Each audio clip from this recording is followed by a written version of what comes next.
Put another 10 miles down this morning with the Rucking setup, trying to fine tune everything for longer range stuff like Baton Death March next year. So just wanted to share what is the longer event, longer range kind of setup looking like and what am I using. Starting off, socks, darn tough, mid-weight over the calf, paired with Garmont T8 NFS 870 boots.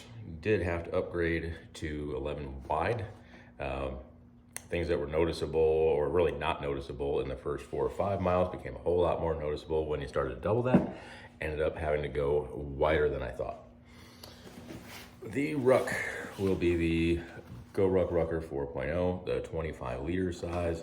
Because of the fact that that extra 2 inches of height means this hip belt can actually be placed at the hips and used as intended. Between that belt and the sternum strap really helps balance everything out the longer that you wear it. And I've been very happy with the results there. Now they say that a ruck of this size for a guy like me who's 5'10", relatively short toes, so that this is way too big. And if it weren't for, I think, the big old hip belt, especially the new improved one that's a lot wider, that would definitely be true. Having used like a GR1 for a tough before, the 26 liter one, it wasn't bad. You pretty much have to use the hip belt, like if you're a shorter person, at least I find, otherwise this will sit way too low past the belt line, top of your ass, and it will rub like crazy.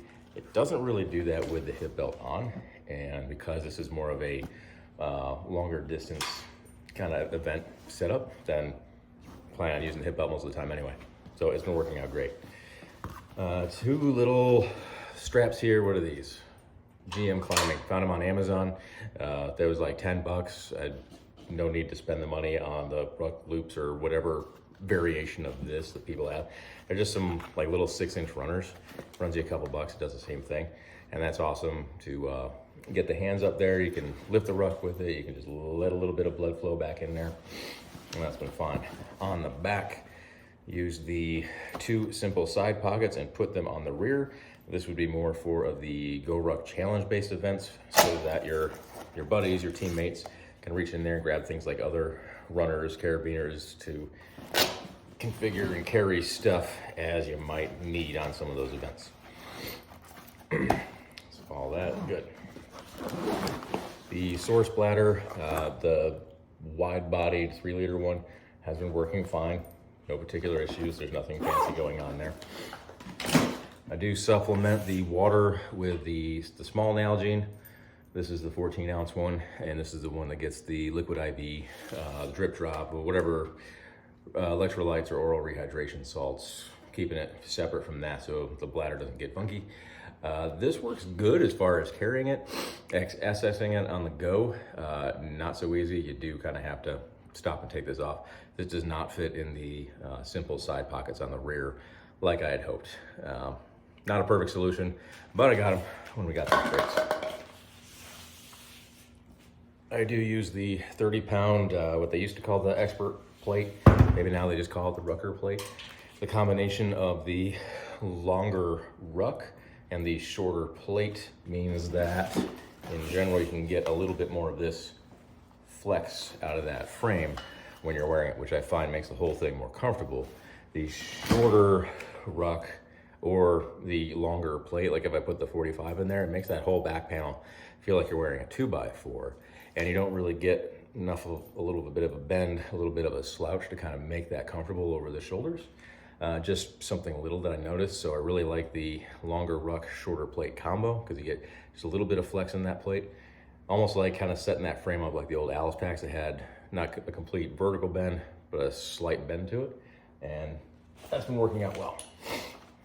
Carrying for the longer distance stuff now, thinking like non-Go Ruck challenge kind of stuff, City Ruck, Baton Death March, a way to carry either phone, communications, snacks, whatever other stuff you might need when you're going to be out there for hours and hours and hours.